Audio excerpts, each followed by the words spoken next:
Doa, doa, doa, doa, doa, doa, doa, doa, doa, doa, doa, doa, era costureira, doa, doa, traballaba na leira, doa, doa, e doa, doa, e doa, doa, era poeta, doa, doa, cuidaba da bestia, doa, doa, e doa, doa, a tía María se quedaba na casa, cuidaba de todo, se iba ás patacas, doa, doa, e doa, doa, e doa, doa.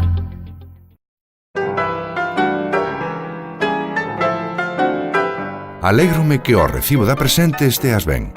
Así comezaban as esperadas noticias da América, os verdadeiros partes de guerra, o relato das andanzas na mili ou as confidencias e agarimos dos namorados.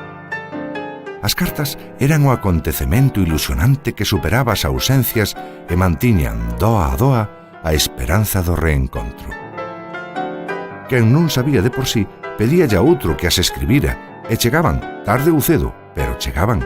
Como aquela que, por aforrar palabras, lle mandou a moza ao mozo que tiña no servizo militar: Pepe, non veñas, estou comes.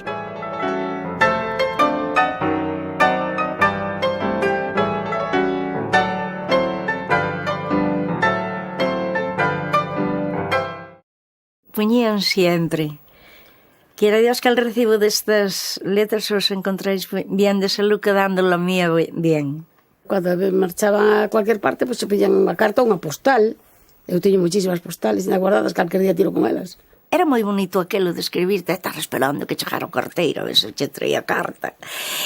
Eso era moi bonito. Ahora non, que ahora todo é teléfono, é todo máis moderno. Tamén os carteiros non traballan tanto. Cantos tiñan que andar moi cargados.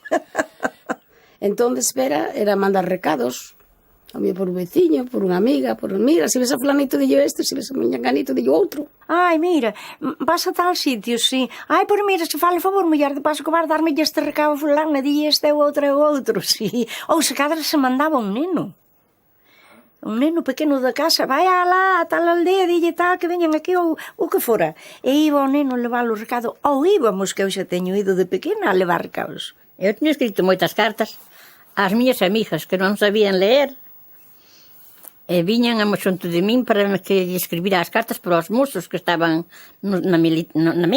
Era un medio de comunicación de seguir conservando a amistade do pueblo. As cartas, claro. Sempre era un aliciente para olvidarse un pouco da mili e recordar, seguir rodando os bailes e todas esas historietas.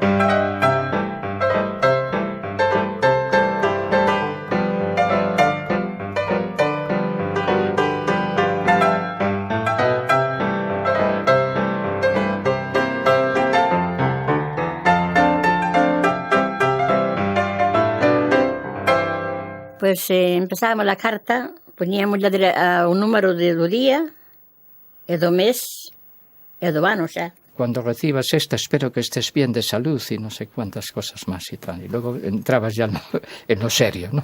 Dios quiera que al recibo de estas letras te encuentres bien de salud, en compañía de tus amigos o donde estuviera. Nosotros por el momento bien. ou por a moza ou que fora. E despois seguíamoslle poñendo.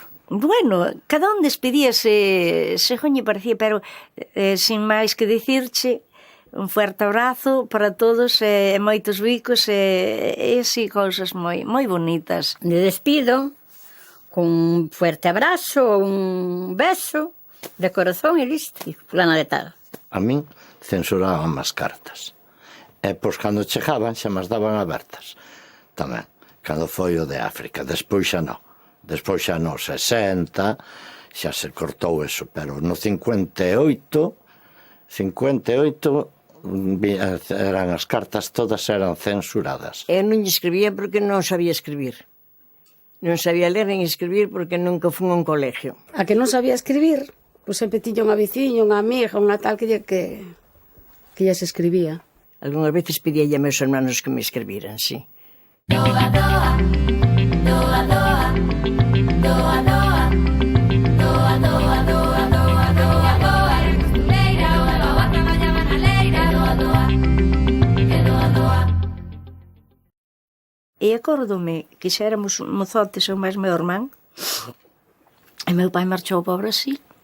E, bueno, cousas que pasan, pois non se acordou máis de nós. Correspondencia, despois no resto de paisanos non había moito máis que os que tiñan emigrante na Argentina ou así, ou fora, tal, pero pouca correspondencia había. Entonces un día mandoulle unha postal a miña nai, unha postal moi bonita. E como ela non sabía ler, eu lín a carta. E dixenlle a meu irmán, ai Manolo, non lle dixas a mamá o que di a carta. Porque na carta, por atrás, meu pai poñelle lonxe dos ollos, lonxe do colacao, lonxe do corazón, dicía. Eran emocionantes, a veces tristes, a veces non eran tan emocionantes que le daban ganas de llorar e uno se ponía moi sentimental. Pero, buscando, miña irmán encontrouna. E doulle a mamá, e mamá enseñoulle a esa Carmen. E leuna cando a leo, ai, pobriño, que chorou, e Dios mío. Chorou ela, choramos nós, tanto eu como o meu irmán, moito nos berrou. Bueno, que éramos uns desgraciados, que ela que non sabía ler nin escribir, que iso que non se lle fai unha nai, e nos era para evitarlle o disgusto que levou.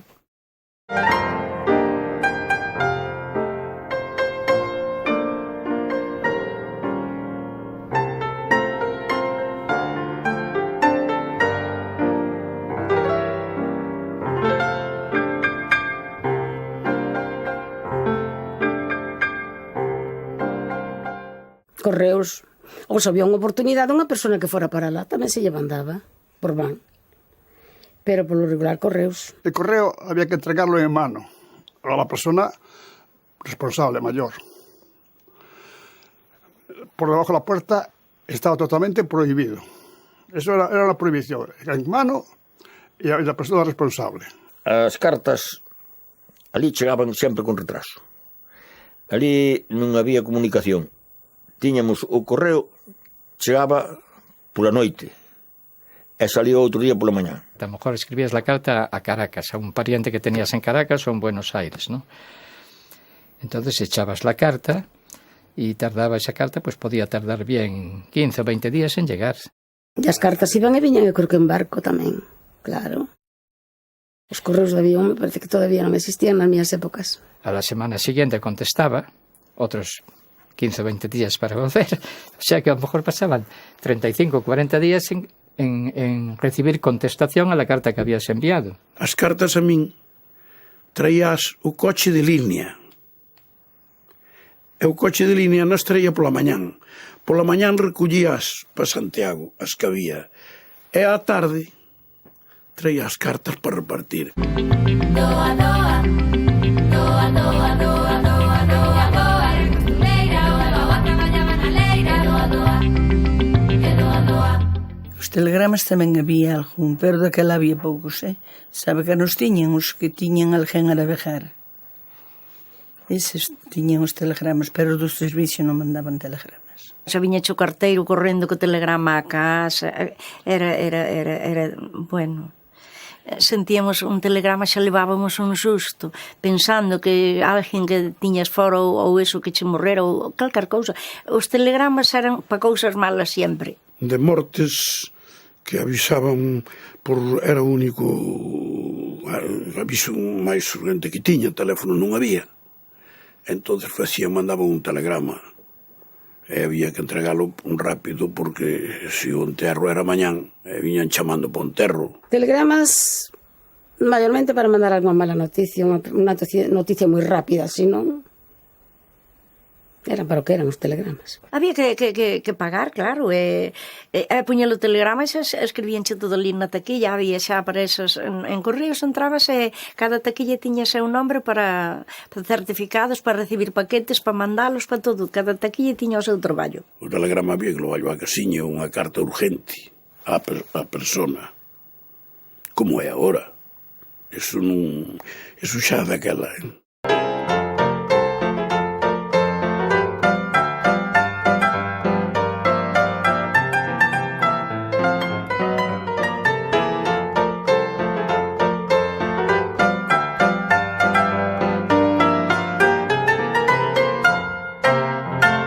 Teléfono, viu despois de telo todo o mundo, pero ao tempo non. Tiñanos os abogados, os médicos, os empresarios, a xente pudiente, pero así os pobres, así os da, non? Nosotros para falar viñamos a Santiago ou a veces a Puente Vea. Puente Vea tuvo un pouco antes que nós. Porque tiñamos que ir a veces a 10 kilómetros para chamar por teléfono ou concertar hora para tal día, espéroche aquí para chamar. Pois había que ir a Telefónica. Sí. E sempre iba aquela persona que era un poquinho máis espabilada, porque os demais non sabíamos falar por teléfono. El teléfono era moi caro daquella, non es como ahora que cualquiera puede llamar. Daquella, yo por ejemplo tengo una tía, tenía una tía que ya murió, que tenía una hija en Nueva York, casada allí. Entonces solo la llamaba por teléfono en Navidades. E cando había un veciño que o tiña, pois cando tiñan un apuro, pois tamén se lle dejaba falar. Ou así son ibas á tienda, tamén a dar un recado, unha cousa así, que era a muller que tiña o teléfono. Sí. Non é como agora, que o levan no bolsillo para todo. Eu teño unha filla e unha neta en Nova York.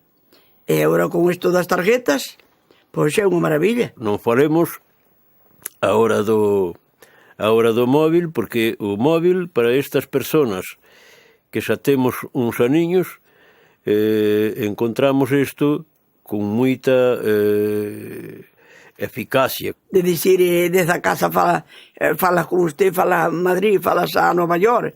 Eso é, como que dixe, un milagro. É. Doa, doa.